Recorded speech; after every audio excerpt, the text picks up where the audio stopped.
Hi, everyone. It's Sarah No Support Workers. Today, I've got Mel. Now, Mel and I have known each other for some time. So I'm really just kind of like thrilled that you want to be on this podcast and we can talk about all things about sexuality and relationships because it's so needed.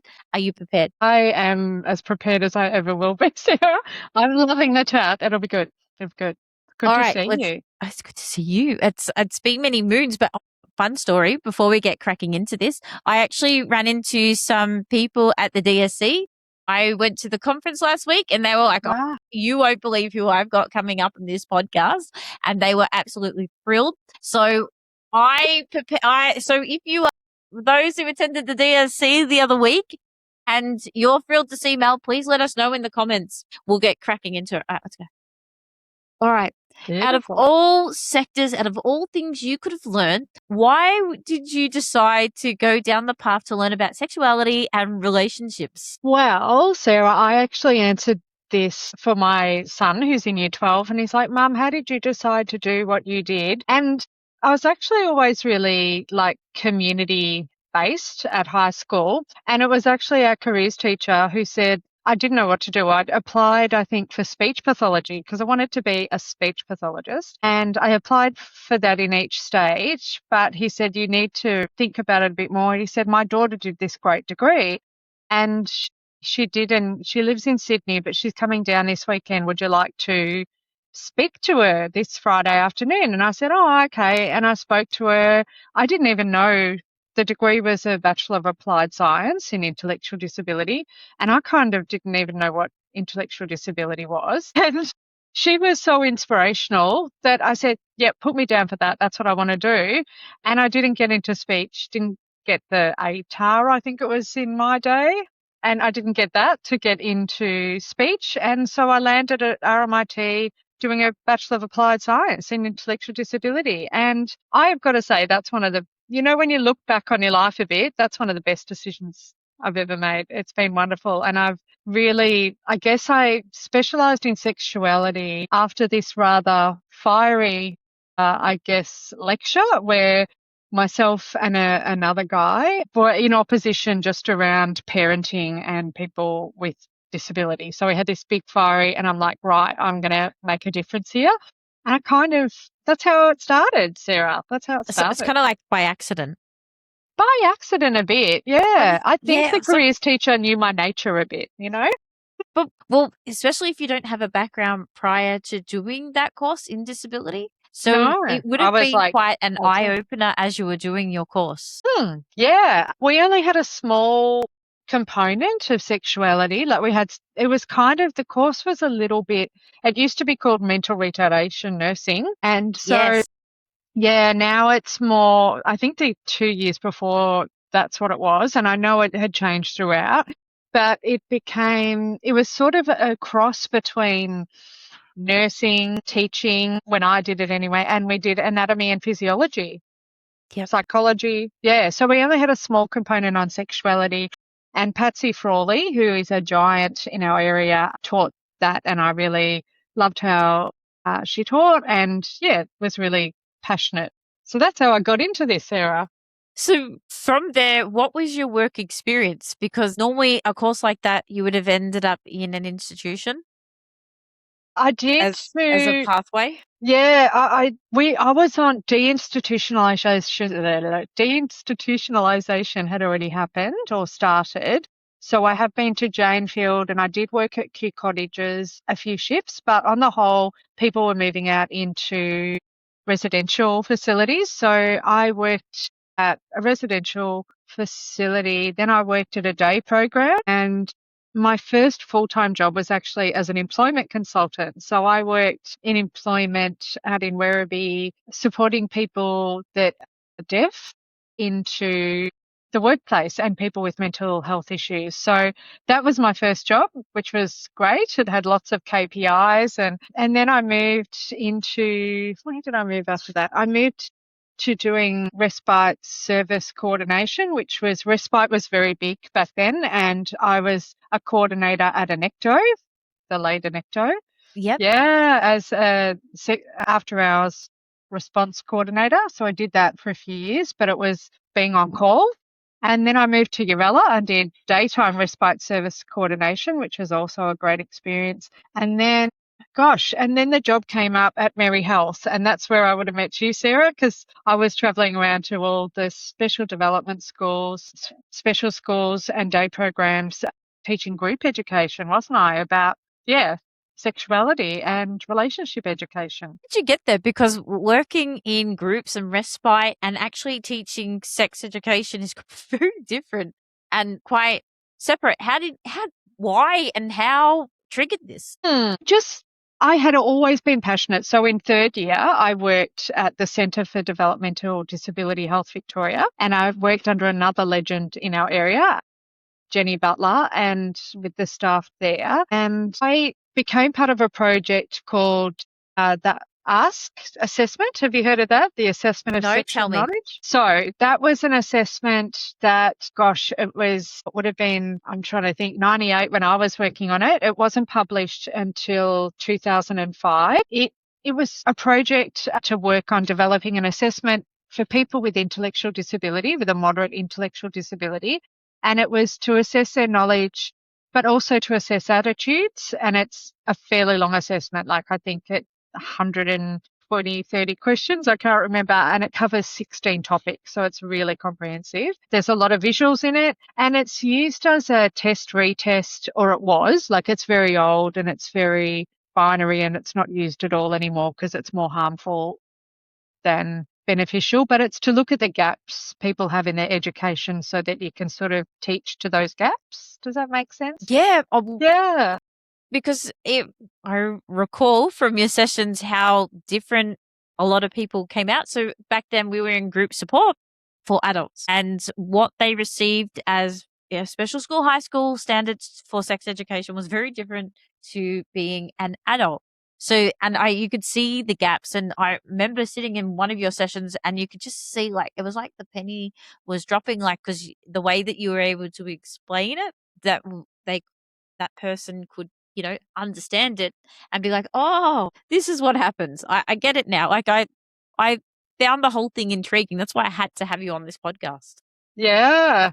It's honestly, sometimes I think in my work, the art has been in simplifying information, because people understand things better when it's very visual and it's very simple and it's repeated and it's consistent across all their life. And that's why it's so important to work with support workers who really, apart from parents, know people with disability really, really well. They spend a lot of time, and they are my eyes and ears on the ground when I was working in positive behaviour support.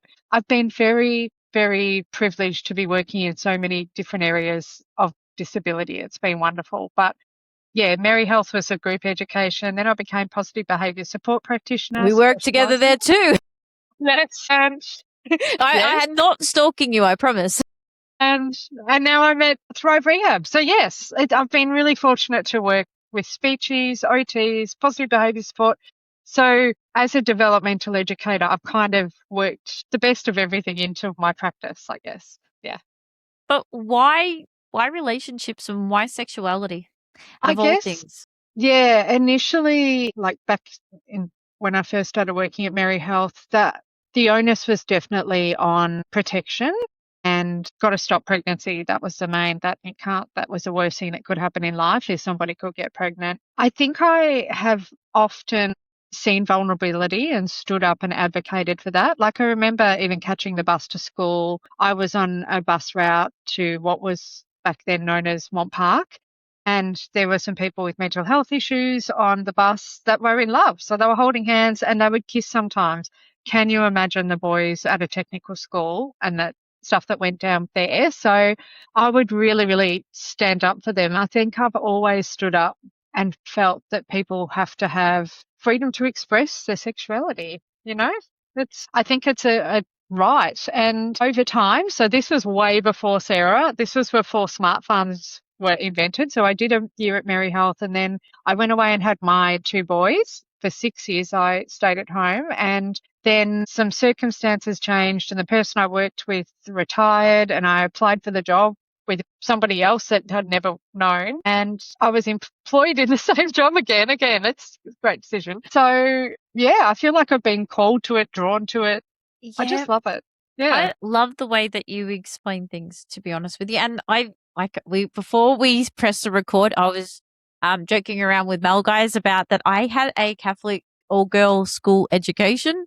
So when it came to sex ed, I learned a lot in your sessions that afterwards I went, oh yeah, whoa, Sarah, are completely different. Often people come to my sessions when I was doing group education, or even now sometimes I have, depending on, of course, consent to the person I'm working with, they might want a support worker there and they'll say, oh my goodness, nobody's ever told me how many holes I have between my legs, because we could easily be an older person today who was never ever taught anatomy, was never taught about the vulva, about, my goodness, the clitoris was never talked about. You just didn't go there. But, you know, often you have that people call the vagina. Well, the vagina is a hole in a tunnel. It's part of the vulva, but it's, yeah. So I guess over the years I've got to play with a lot of toys as well, which I can probably get.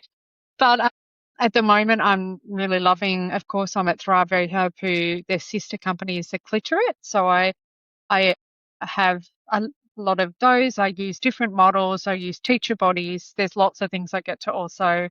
And you probably remember the Jackson models with all the bits, the rubber ones that show everything. So yeah, they very good resources, really help support education. Yeah. But for me, like when I was thinking about it and was reflecting beforehand, I was like, oh, as a support worker, God, sometimes we had some really interesting conversations that you didn't know how to Oh dear.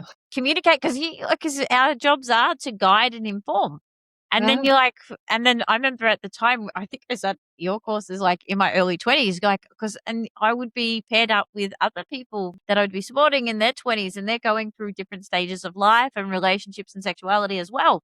So having to be able to support somebody on their journey and what wording to use, what is comfort, like where does it all sit? Like I felt that was incredibly important for a support worker. Yeah, absolutely. And I think generally, like, I've got to say, one of the best things that I've seen, well, sexuality is more spoken about now. So I think more support workers are eager and happy to work with me. And I do work with a lot of support workers, particularly if somebody is on the whole maybe nonverbal or doesn't use words for communication. It really helps if I have a support worker that knows them well to add context to things that they're saying. Yeah, some wonderful support workers that have really advocated for me to come in to work with people, and we can work as a team. I often provide now secondary consults to teams. I'm trying to think. Yeah, like I also do one-on-one with people and open to mentoring as well. Yeah.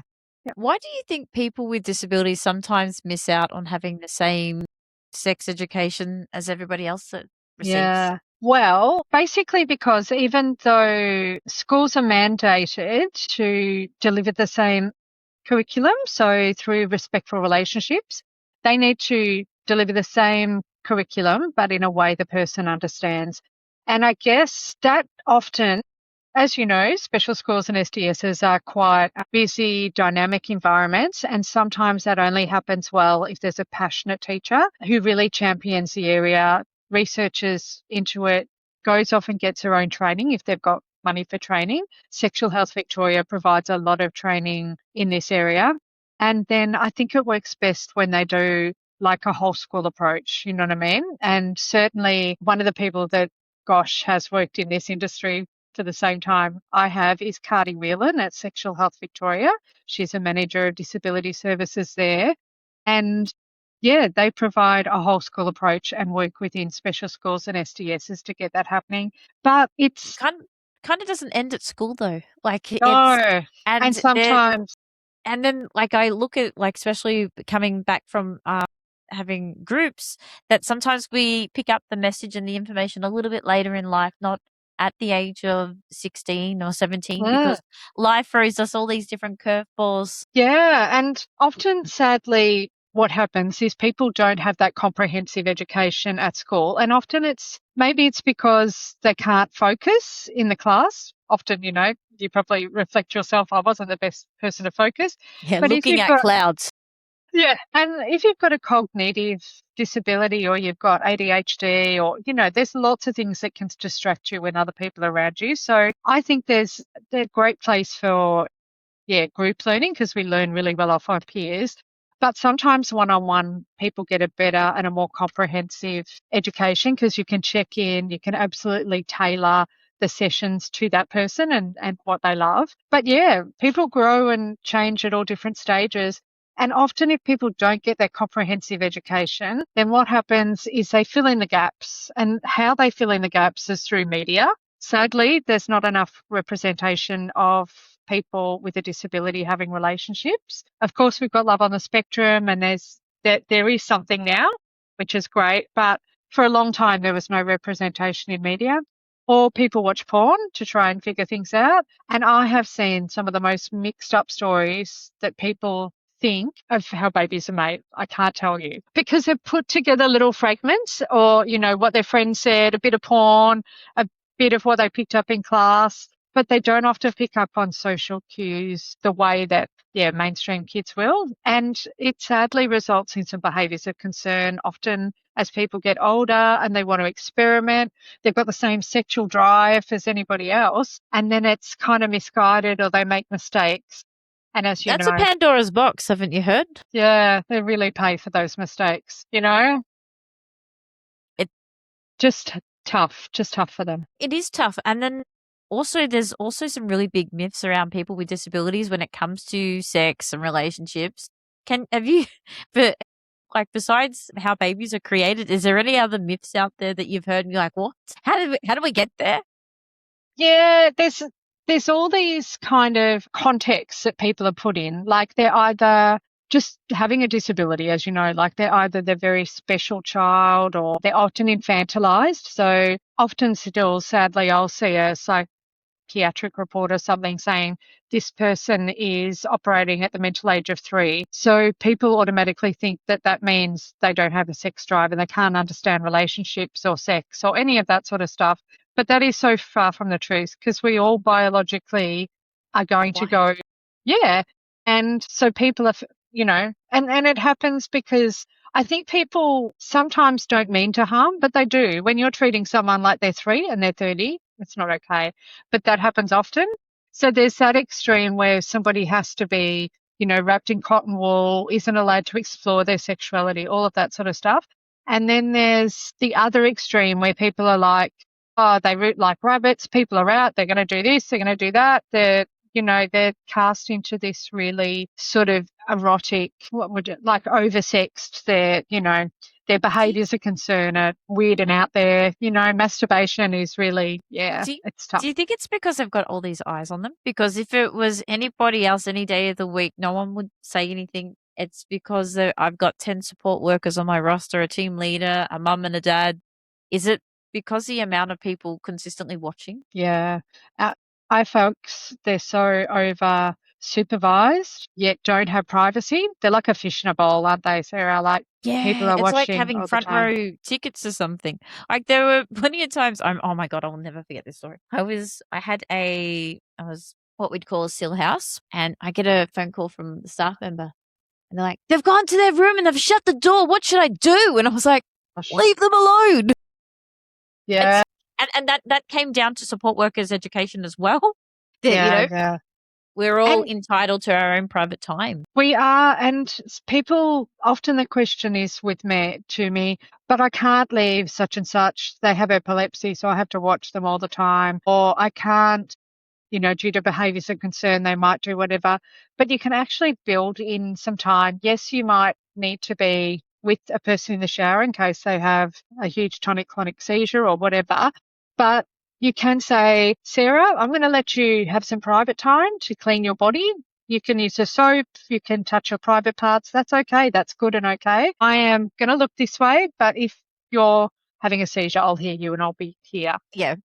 I there's ways to build in some respectful privacy, and everybody deserves privacy, even if it's just to be by yourself for a bit. It's really healthy. And so that's one of the questions I often get asked about privacy. And you probably remember from our classes the the difficulty explaining to somebody with an intellectual disability that a public toilet is still private, even though, so you've just taught, we often teach public and private places first because you can see them, and then body parts again, and behaviours, because it's kind of, that's the stepping stones.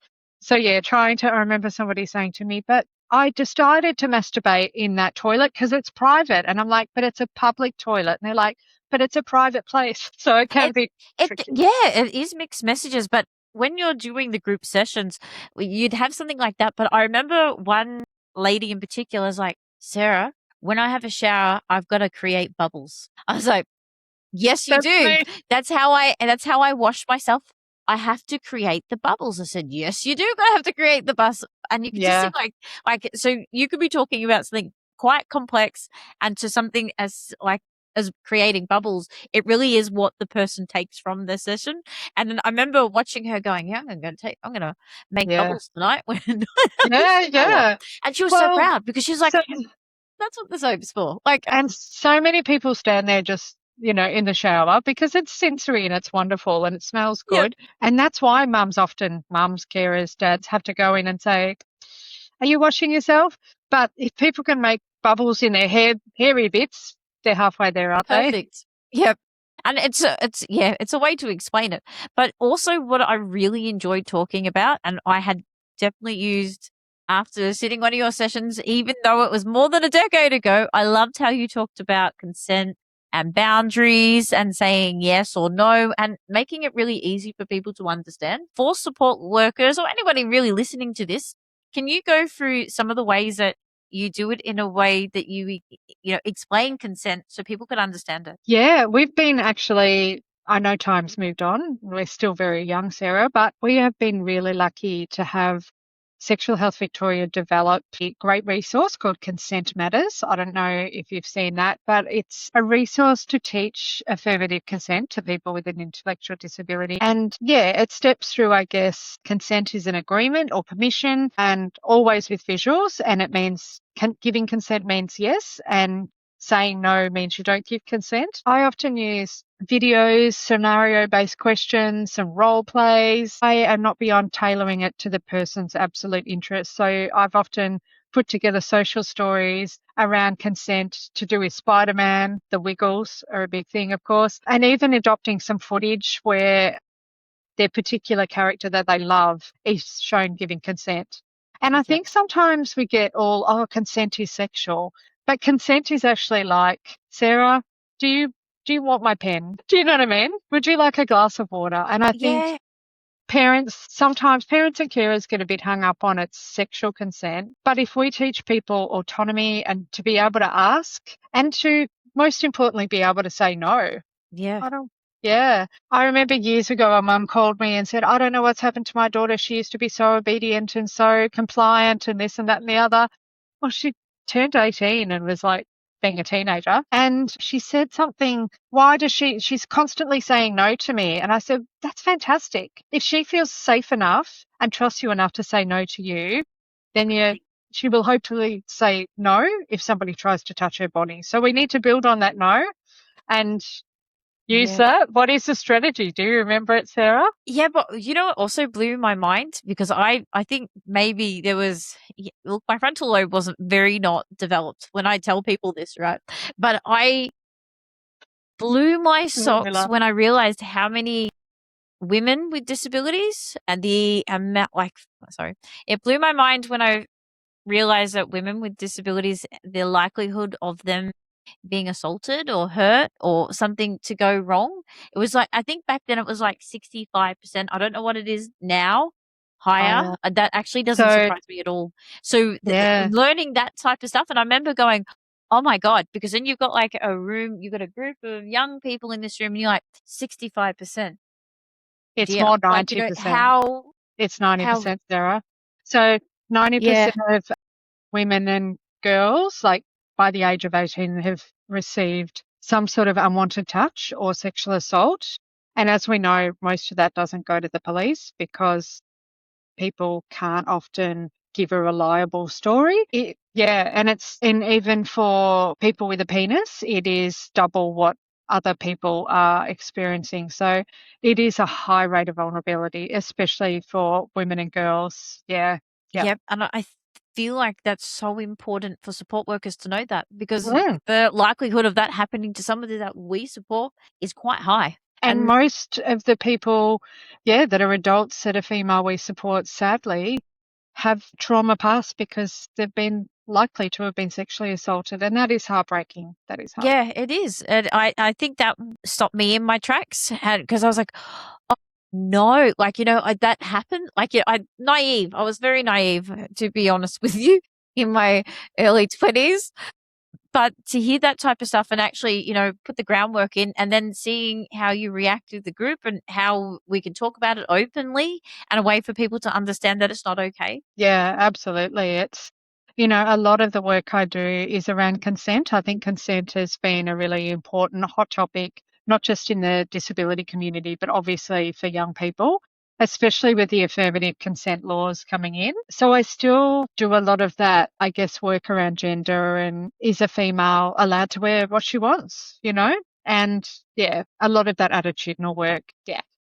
So yeah, There's so much to it, so many. but So much. I remember at the time there were relationships in the room, and one of the things that I loved hearing you talk about was the signs of what might be a healthy relationship and what might not be a safe relationship, and how you break that down. And you broke that down in ways that probably most 20-year-old girls probably should listen to. Yeah. Yep. I think one of the most difficult things sometimes is, you probably remember me talking about early warning signs and how people Mm. need to be in touch with their no feelings and to listen to their no feelings. And we might have drawn a body outline and drawn all those no feelings in. That's not just a disability thing. I think a lot of people don't listen to their early warning signs, or one of the things we try to teach is red flags, green flags, and that's a protective behaviour. Some of the things we talk about, so I might show a picture of a cat being scared as an early warning sign. What's happening? This cat, how can you tell the cat's scared? Oh, its hair's all sticking up. And I'm like, our hair sticks up too when we're scared. Its eyes are wide, it's showing its teeth, all of these things, trying to give some education on the fight, flight, freeze, fawn sort of idea. Yeah, so trying to have people understand their own body and then to be able to say, no, stop. And we used to practice a lot. No, stop. I don't like it.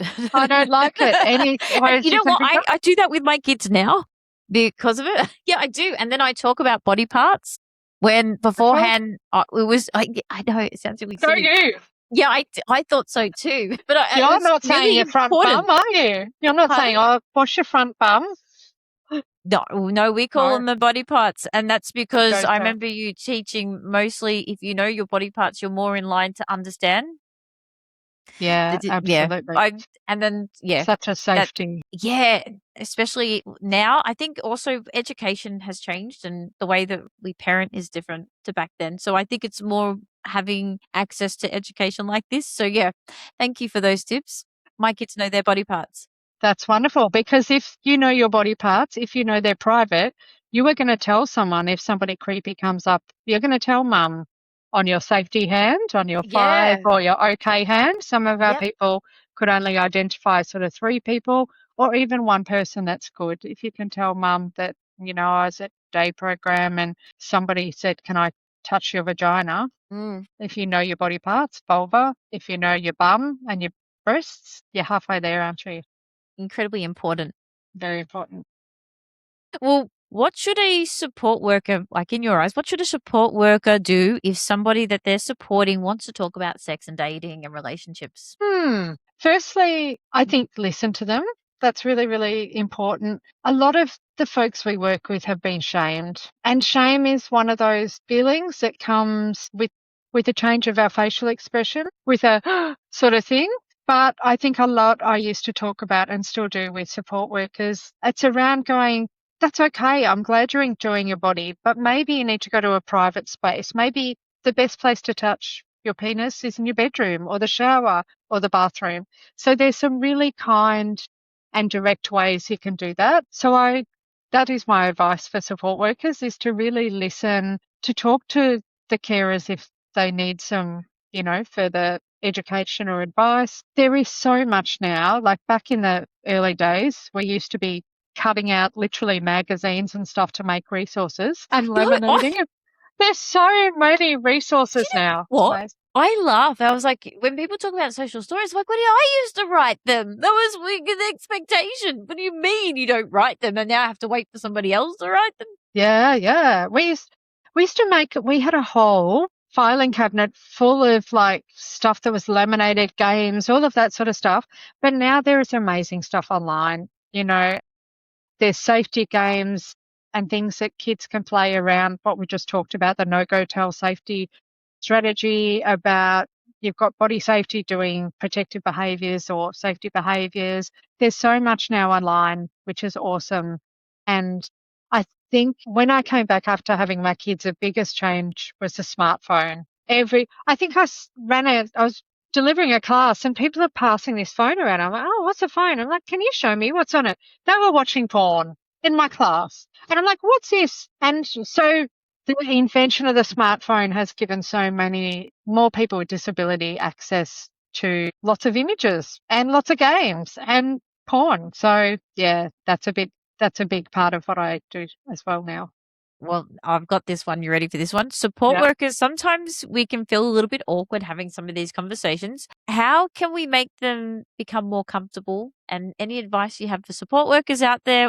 Because some things are, we'll do the best to guide and support, but they're a little bit beyond us in our knowledge base. Yeah. Honestly, supporting your support workers are amazing because they know the person so well. And I am often asking them, this is the information I can give you, but how part of my job is pitching it at that right level, you know what I mean? And a support worker knows the level. They know if someone can read or write. They know what language works best. They know if somebody is using keyword sign or Auslan or if writing backwards and forwards works. Part of, I think, building confidence, this is going to sound weird, but if you're concerned about saying a word or you're feeling a bit embarrassed saying the word penis, I remember somebody once told me, stand in a mirror and say penis 100 times. You'll be fine after that. So practice makes perfect and you might make mistakes. But if you've got a genuine heart and you're saying, look, I'm not sure about what the answer is to that, but you know what, Sarah, I'm going to look it up and I'll get back to you. I'm going to ask somebody else who's an adult that might know the answer and I'll get back to you. I think just shutting someone down makes them feel shame and like, oh, that was a bad question to ask. But if you follow up with them, I have more faith in lots of your support workers. I think that they can do this, but it's being honest and saying sometimes Some I don't really know the awkward answer. conversations that I didn't prepare. Like no day is like Groundhog Day, and you're like, and then there'll be sometimes something will be brought up. You're like, never thought of that before. Yeah. Like, right, you're learning and we're both learning together. It appears. And that's your script. Like I have often said to people, you need a script. If you don't, and mostly to parents, you're going to get a curly question and you probably had curly questions from your kids. Can you imagine? Yep. But having that script going, that's really interesting, Sarah. What a great question you've asked there. Mummy's going to look that up and get back to you, okay? Like, can we talk about that? Happy, I'm sure you do well, and I'm sure support workers do well as also, but it can be a bit embarrassing. So practicing in front of the mirror, stalling for time to find out the answer, it can be difficult because families wholly teach their values to kids. And they do. Like people that come to me often already have their values, whether they're handed down from parents, their morals, all of that sort of stuff. And I'm not there to change their values on the whole. I'm there to teach the law. Do you know what I mean? So Yep. I think we've probably discussed this in the past. You might think that women have to do everything that you say, but let me tell you, the law says that women are equal with men. And so that's how it has to operate within the workplace, within the school environment. So I often, doesn't matter the culture or the values, I respect that. People have all got different values, but it's teaching the law. So yeah, that's what I do. Any success stories that you're willing to share? Yeah. Gosh, I have, I could probably, my friend once sent to me, you need to write a book because you've got lots of funny stories. Yeah, I think some of my success stories come when, and I dare say it because I'm a bit sad today, Sarah, but when there's enough NDIS funding to support someone to have good comprehensive education. And I was reflecting today on a family I worked with from a Vietnamese background, and I think things have changed in the NDIS, but I was able to use a interpreter Mm. for 8 sessions. Yep. So mum knew what I was going to talk about, could build trust with me, could know what I was, I could having the information in her first language was really important to building that trust. And things were scaffolded over time. So I worked with the speech pathologist, I worked with the OT, and I worked with positive behaviour support. And we turned behaviours around. A lot of the behaviours were happening because the person had never received education, public and private education. The speech was awesome because she would put my public and private symbols, whatever we were using, onto the AAC device. So that was beautiful. We all just worked together as a team and it was fantastic. And I think when somebody has good funding, when there's a collaborative team effort and when everybody's really on the same page, has the same goal and is sex positive and involves the person and motivates them, gosh, then we have really good outcomes, don't we? And I say I'm a bit sad because today's the day when the NDIS bill has been passed by the Labor government. Yep.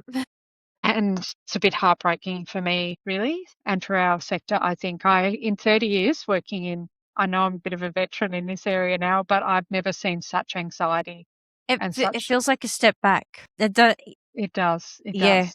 And I think it's because so much had evolved and like you said, people working together as a team back when you were doing this type of education with us, that wasn't having all these people. We didn't have access to all these people to learn things about a person and to support and build them and grow them up.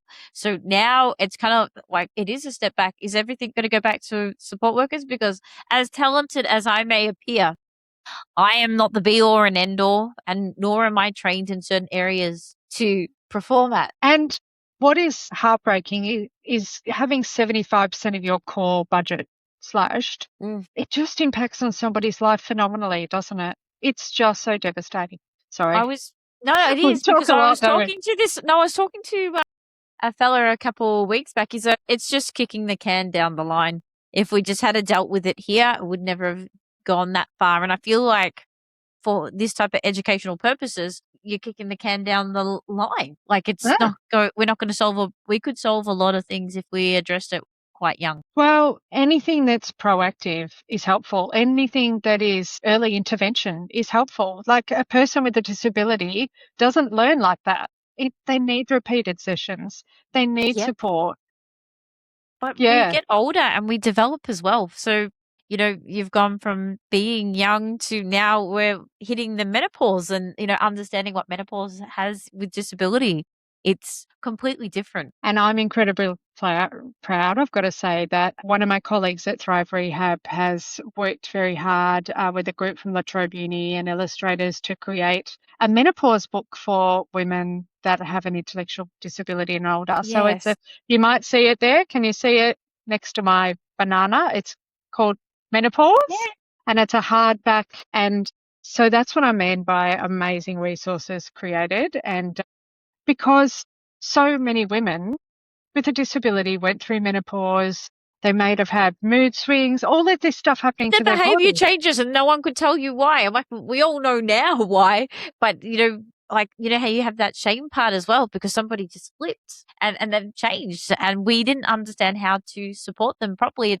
I know it's 2026, so things have changed dramatically for people, right? The way that we Thank learn, God. but being able Marriage, to equality, talk, absolutely, everything. I have seen so much sexual change, but there's still so far to go. But yes, I yeah. agree. Well, how do you stay on top of it and keep learning? Gosh, I do. Yeah, I think before you asked me, like, how did I become a sexuality educator? I had a very little part of university devoted to this. So a lot of what I have done has been because I've had great PD. And so professional development from Sexual Health Victoria, from a range of different places. I'm a member of the Society of Australian Sexologists, so you can get some training through there. Through every organisation that I have been a part of, I've been really privileged to have good training. And in the early days, not so much now, although I see, Sarah, you go to a lot of conferences. I used to speak at conferences roundabout and, got a lot of education in that manner. But there are lots of resources out there. Get yourself a really good mentor or supervisor that can help to educate you and check in on your values and what you're teaching. That's really Yeah. important.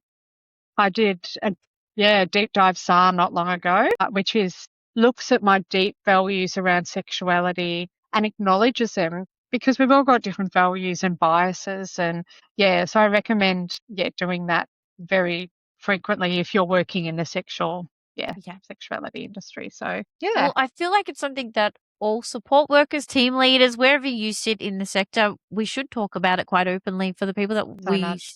serve. So we ensure that they get the best form of support and that it's with their choices as at the front of it. Yeah, with it's finding out what people want to know. I've got a story. I think you asked before about people feeling awkward and how much information you give or something.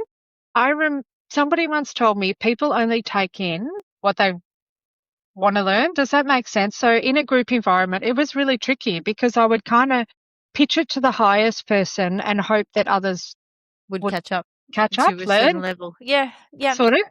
But I remember when I was pregnant with my second son, my first son said, "Mummy, where's the baby going to come out?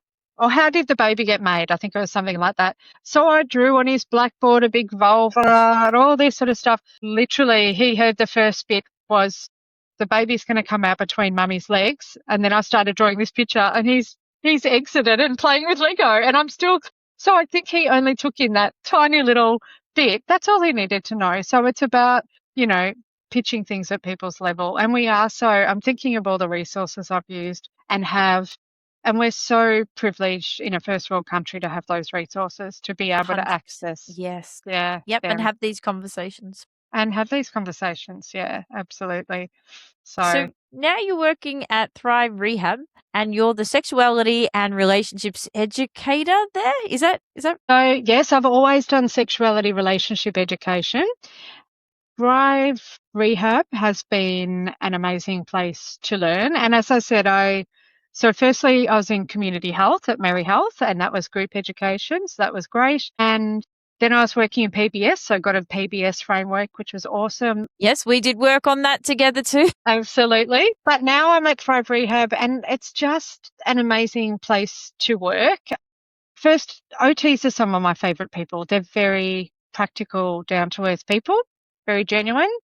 They're into skills teaching, part of my training is skills teaching and building independence, understanding sensory needs and behaviour. But there's a huge focus on being an organisation that values gender affirming, working with folks in the LGBTIQA plus communities and being really trauma informed and neuro affirming. So it's an exciting place to work because resources are made. Like, as I said, the sister company is Clitorate, which I use a lot in what I'm teaching. There's a lot of sex positivity, gender expansiveness, and I have some of the best mentoring I've ever had. So that's wonderful. And I'm just learning all the time. I'm learning about pleasure. We have I'm trying to think one sexologist on our team too. So I'm able to ask a lot. Yeah, but everybody there, apart from me, is an OT, but they also specialise in sexuality. So it's a pretty incredible place to work, and I'm feeling very fortunate to be subcontracting to them, at the moment. So I'm loving it. And even though some of the clients or participants that come through the door are a bit different to my people, that I just have found that it's such a warm and welcoming environment, and we work with people across the age span with varying disabilities. So a lot of the people, I guess, that come in maybe have neurological disabilities, so MS, ND, various physical disabilities, whereas I'm more the intellectual and developmental disability, autism sort of spectrum. But it's working really well, and I'm very excited to be working on some projects there. So anyone listening to the podcast or watching it, where is the best place to find you if they would like to reach out to you and, gather your services? Yeah, so the best place probably is to go to thriverehab.com.au. It's all one word. I could probably put it in the chat, where you will see an intro to me. There's a special bit that says intro to Mel, or you could drop me some mail at melanie@thriverehab.com.au. Yeah, so that's probably the best way to get in touch with me. I have also recently, I don't know if you know this, Sarah, I've recently become an end-of-life doula. So an end-of-life navigator for people with disability. Yeah. So I love that. yeah. Yeah, no, I do, because you think for some people that we serve, they don't have family. Like they don't have very choice. limited on that. Yeah. And I believe everybody deserves somebody in that sense. Yeah. Maybe that's a different I reckon that's chat. definitely another podcast we're going to have to do. Yeah. Yep. But as my mum says, Mel, are you trying to work through all the things I told you not to talk about at the dinner table? Sex, death. She said, you're going to get into politics next. And I'm like, Mum. She's like, I've told you, don't talk about money, don't talk about politics, sex or death. And, that's all I've talked about. You haven't gone the other, like, I know you've had kids, but you haven't gone the other end where you started in early childhood. So I feel like you've skipped. A lot of developmental educators work in early childhood, often in, early childhood or behaviour support. Yeah, I guess I just ended up in the sexy side of things. That's what you tell your kids. Yeah, that's it. Well, they're going to be in therapy, Sarah. Let's face it. One day they walked in, funny story, I had a friend over, I was taking him to school and I'm like, please do not disconnect those vibrators. If I've told you once, I've told you. And they're like, Mummy, but I just need my iPad.